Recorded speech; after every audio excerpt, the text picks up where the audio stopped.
मरने के बाद भी सवाब चाहिए तो मैं आप लोगों को एक ऐसे अमल बताने जा रहा हूँ जिसको करने के बाद आपको हमेशा सवाब मिलता रहेगा।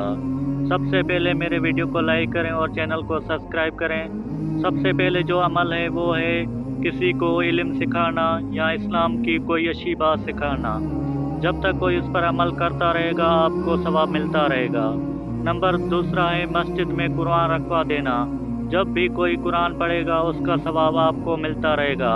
नंबर तीसरा है पानी का बंदोबस्त करना। बहुत जगहों पर पानी नहीं होता, आप वहाँ पर पानी का बंदोबस्त करवाएं। जो भी आप वो पिएगा पानी आपको सवाब मिलता रहेगा।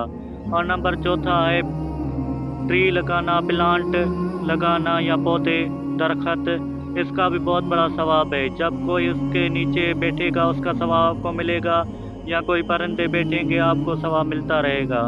ठीक है, और बहुत सारे अमल हैं मगर आप कोई भी इसमें से करो आपको हमेशा सवाब मिलता रहेगा। आप लेकिन समझते इसको छोटा हो, लेकिन आपको इसका अजर आखिरत में मिलेगा। बहुत बड़ा अजर है इन चीज़ों का। इसको कहते हैं सदका जारिया या सवाब जारिया। ठीक है, अगर आपको वीडियो पसंद आई हो तो वीडियो को लाइक और चैनल को सब्सक्राइब करें। और मैं आप लोगों को बहुत अच्छे अमल बताऊंगा सवाब जारिया के।